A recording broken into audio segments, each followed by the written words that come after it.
Hello students, this is Ashish Kumar Sharma, lecturer mathematics eight GPC 12। हम लोग integration के बारे में पढ़ रहे थे। अभी तक हम लोग integration by substitution and integration by parts देख चुके हैं। अब हम लोग इसमें अगला टॉपिक देखेंगे हमारा इंटीग्रेशन ऑफ रेशनल फंक्शंस। तो आज हम लोग जानने की कोशिश करेंगे कि रेशनल फंक्शंस क्या है और जो तरीका हम लोग यूज करेंगे रेशनल फंक्शंस को इंटीग्रेट करने के लिए पार्शियल फ्रैक्शंस का, तो पार्शियल फ्रैक्शंस किस तरह से करना है रेशनल फंक्शंस का, ये हम लोग सीखेंगे। तो इसमें सबसे पहली चीज है जो आपको जानना जरूरी है कि पॉलिनोमियल क्या है या बहुपद क्या होता है।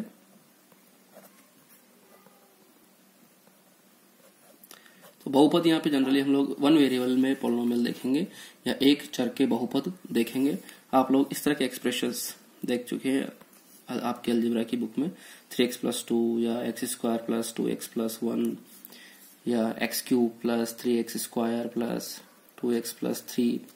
तो इस तरह के एक्सप्रेशंस आपको मिले होंगे और ये जो एक्सप्रेशंस हैं जिनमें x की घातों के क्रम में हम लोग ले रहे हैं, यहाँ पे x की घात 1 है, यहाँ पे x की घात 2 है, फिर x की घात 1, x की घात 0, x की घात 3, x की घात 2, x की घात 1, x की घात 0, तो और उनके गुणांक है।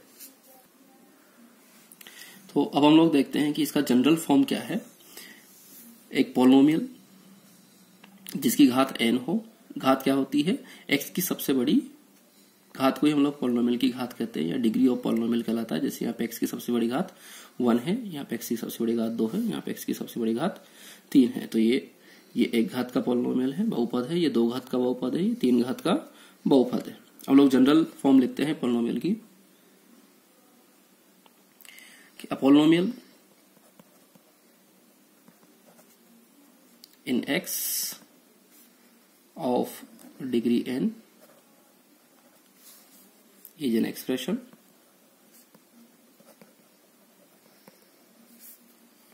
of the form px is equal to an x power n plus an minus 1 x power n minus 1 plus a1x plus a0,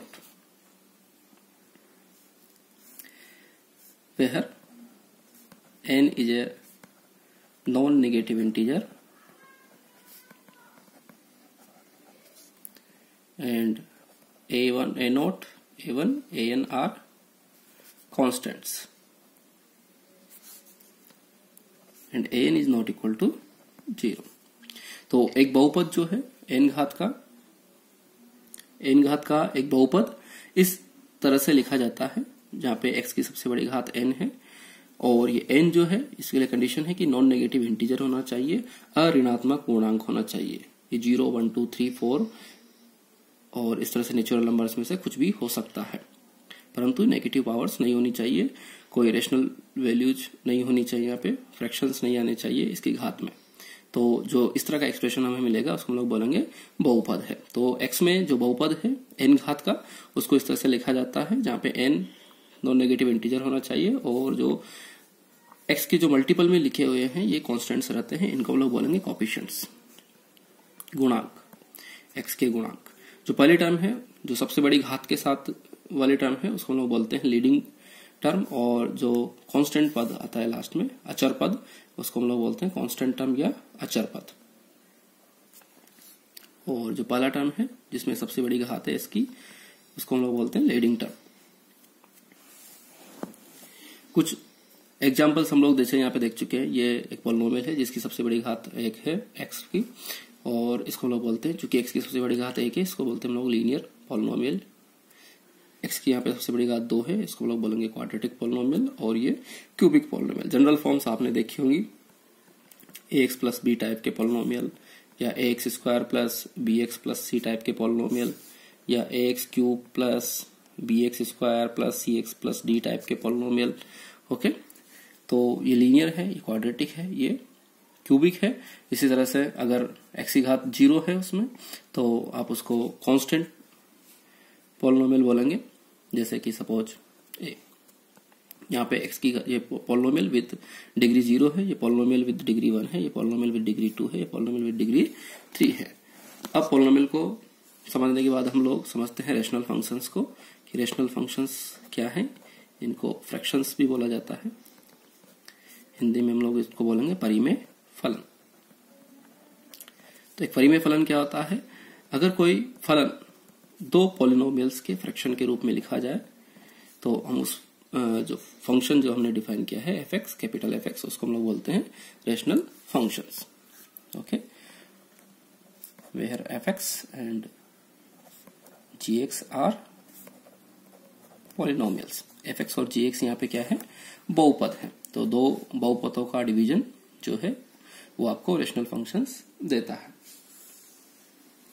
अब अगर हम लोग एफ एक्स का चूंकि एक पॉलिनोमियल है इसलिए इसका कुछ ना कुछ डिग्री रहेगा, जी एक्स पे एक पॉलिनोमियल है तो इसका भी कोई ना कोई डिग्री रहेगा, तो इनकी डिग्रीज के आधार पर अंश और हर में जो पॉलिनोमियल है उनकी डिग्री के आधार पर रेशनल फंक्शन को दो पार्ट में हम लोग डिवाइड करते हैं, प्रॉपर फ्रैक्शन या प्रॉपर रेशनल फंक्शन और इम्प्रॉपर रेशनल फंक्शन।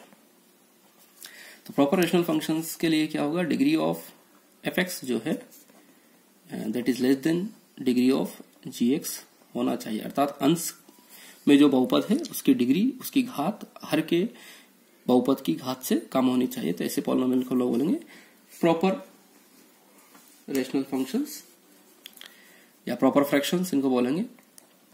जैसे फॉर एग्जांपल एफ एक्स अगर आपको दिया हुआ है 3x + 1 अपॉन 2x² + 3x + 1, तो ये आपका एक प्रॉपर फ्रैक्शन है, प्रॉपर रेशनल फंक्शन है। इनका इंटीग्रेशन हम लोग सीखेंगे, पार्शियल फ्रैक्शंस करना सीखेंगे और उसके बाद इनका इंटीग्रेशन बहुत आसानी से हम लोग कर सकेंगे। परंतु यदि degree of F X bigger than equal to degree of G X हो तो ऐसे फ्रैक्शंस या ऐसे रेशनल फंक्शंस इम्प्रॉपर कहलाते हैं। ऐसे फ्रैक्शंस को हम लोग हमेशा प्रॉपर फ्रैक्शंस में ब्रेक कर सकते हैं, एक पॉलिनोमियल प्लस प्रॉपर फ्रैक्शन में हम लोग इसको ब्रेक कर सकते हैं। Suppose F X is equal to आपके पास small F X upon G X है, तो इसको हम लोग भाग देकर quotient plus remainder divided by G X form में लिख सकते हैं। क्यू यहाँ पे क्वोशिएंट है और आर यहाँ पे रिमाइंडर है, शेषफल। जैसे फॉर एग्जांपल आपको 7/3 लिखना है तो आप लोग 7 में 3 का भाग देंगे, 2 बार भाग जाएगा और एक शेषफल बचता है, तो 7/3 को आप क्या लिख सकते हैं, 2 + 1/3 भागफल प्लस शेषफल बटा भाजक, आप इस तरह से इसको लिख सकते हैं।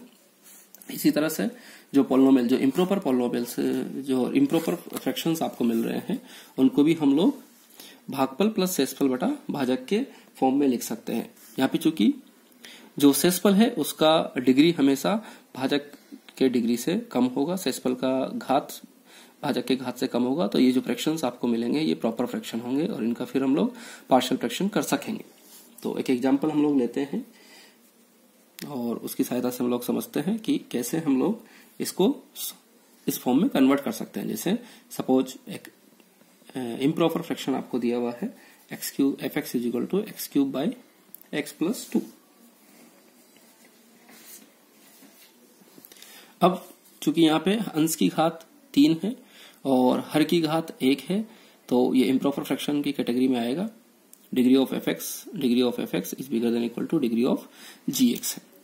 इसको हम लोग सोल्व करते हैं, किस तरह से आप इसको quotient plus remainder by divisor की फॉर्म में लिख पाएंगे। तो आपको पता होगा कि किस तरह से आप भाग देते हैं। यहाँ पे x³ है और यहाँ पे x है, तो आपको इसको मल्टीप्लाई करना पड़ेगा x² से, that is x² plus 2x², sorry x³ plus 2x², और यहाँ पे बचता है आपको -2x²। जब आपको यहाँ से मल्टीप्लाई करना पड़ेगा इसको -2x से, so that is -2x² minus 4x, और यहाँ से मिलता है आपको +4x। अब आपको मल्टीप्लाई करना पड़ेगा इसको 4 से, so that is 4x + 8। Solve करेंगे आप तो मिलेगा -8। आपको मिलता है शेषफल में -8 और भागफल आपको मिलता है x² - 2x + 4। तो ये जो फ्रैक्शन था उसको आप लिख पाएंगे x² - 2x + 4, ये आपका qx हो गया, और शेषफल आपका rx जो है वो -8 है, so that is +-8 upon x + 2। तो आप देख रहे हैं कि ये 0 डिग्री का पॉलिनोमियल है और ये 1 डिग्री का पॉलिनोमियल है, रिमाइंडर की घात हमेशा डिवीजर की घात से कम होगी।